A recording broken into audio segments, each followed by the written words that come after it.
There are moments that catch me off guard. A song, a smell, a voice on the phone that sounds older than I remembered, a specific fruit at the grocery store that I haven't seen in ages. And just like that, I'm back there. I'm not back there physically, but in that specific way that only happens when you left something behind that you loved a lot. This video is about that feeling. And if you have ever left a place, not because you wanted to, but because you had to, you are going to know and feel exactly what I mean. Now, I want to start by saying something that I think is very important. The immigrant experience is not a single story. Where you came from matters. When you came matters. How you came matters. What you left behind matters. What you found when you arrived matters. And yet, across all those different stories, there are things that immigrant women share that are so specific and so consistent that when you hear them named, you feel something released in your heart because finally someone said what you've been feeling. I came from Haiti.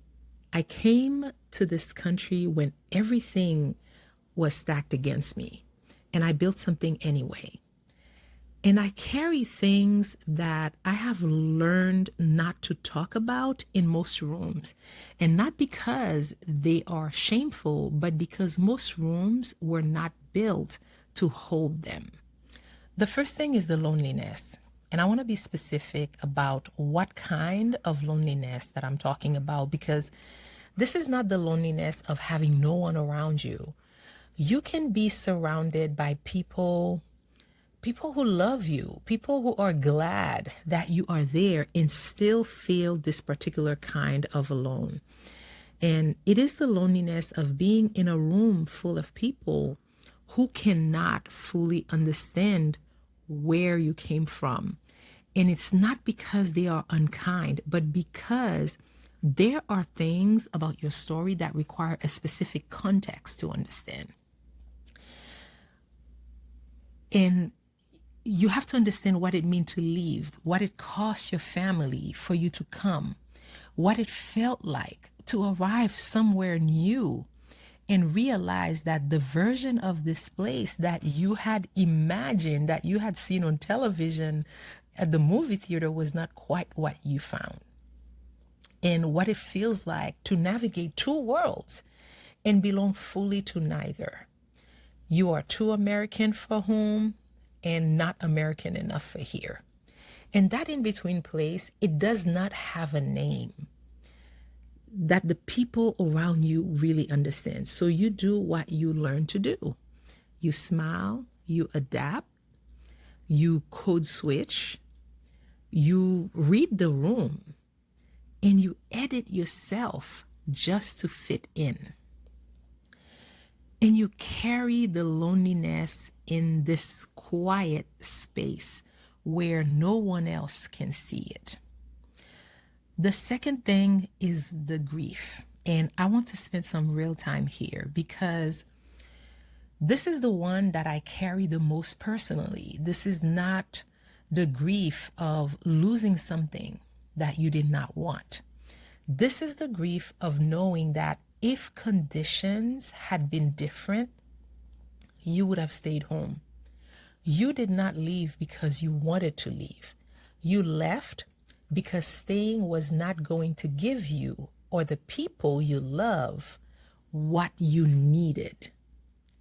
And you made a decision, and it's a brave decision, a necessary one. And you have never fully stopped grieving it. And here's what that grief looks like. From the inside, it's not constant. It does not announce itself every morning. It just comes in moments when you remember how simple life was. The simplicity that people who have never left do not know to appreciate because they have never had to live without it. the food that tasted a certain way, the neighbors who knew your name, the pace of things, of life in general, the sounds in the morning, the way the air felt, the laughters, the feeling of being known in a place that knew you before you became who you had to become in order to survive here. That kind of simplicity, you did not know how much you would miss it until the missing became permanent. And it is not always the big moments that bring it back. It is the really small ones. A song on the radio, an artist who's in town, a smell that stops you mid-step, someone laughing in a specific way that reminds you of someone back home, a voice on the phone that sounds older than you remembered. And in those moments, the grief is fresh again. And it's not a devastating grief. It's not a paralyzing grief, but it's just there. And it's like this quiet ache that reminds you of what you loved and what it costs to leave it. And here is the part that most people around you will never understand. You do not want to be fixed. You do not need someone to tell you that you made the right choice, because you know you made the right choice. And it still hurts. Both of those things are true, and they can be true at the same time. So this is a grief that you do not get over. You just learn to live with it. It becomes part of you. It becomes part of how you move through the world, part of why you hold on to things that other people let go of too easily, because you know what it means to lose something that you cannot get back. There is also the grief of the milestones, the funerals that you cannot attend. My dad died and I couldn't go to his funeral. The weddings you watched on a phone screen from thousands of miles away. The parent who got older while you are here building a life, and you were not there for the everyday moments that you did not know that you would end up missing so much until they were already gone. And the guilt of that distance, even when the distance was necessary, even when you did not choose it, so much as you chose what was on the other side of it. You carry all of that, and then you carry that quietly. You carry it quietly in the spaces between everything else. The third thing is the weight of being the bridge. This is the one that takes the most from you over the longest period of time. When you are an immigrant woman, especially one who has built something here, you become the bridge between the life here and the life back home, between what your family here needs and what you are able to provide, between the world that shaped you and the world that you are trying to build in. And being a bridge, it means you end up holding both sides, and you're holding both sides all the time. It means that the money that you send home is not charity. It is an obligation. It is love. It is the understanding that your success is not only yours.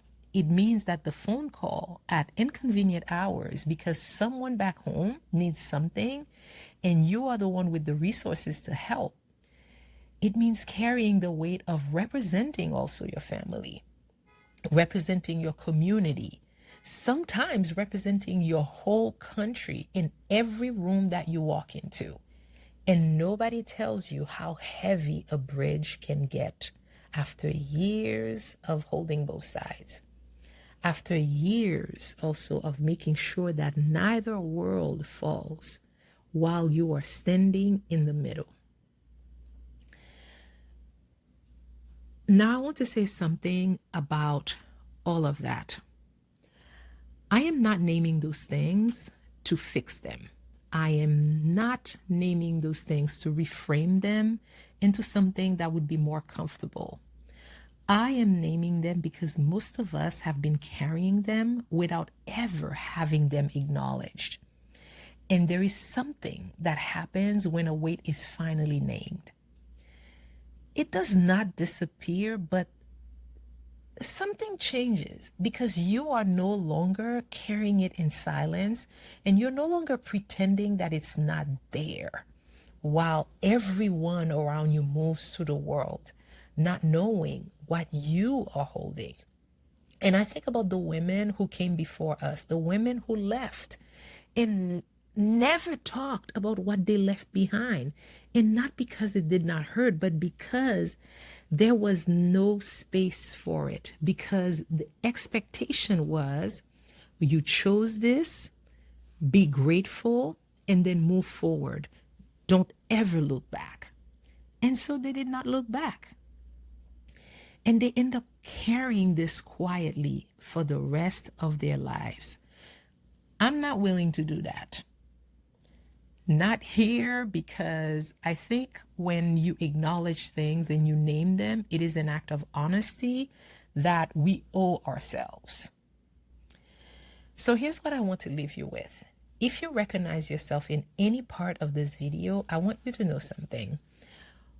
What you feel is not weakness, it's not regret, it is definitely not ingratitude, it's not a sign that you made the wrong choice. It is just the honest interior of a life that was built at real cost to you. And you are allowed to feel the cost.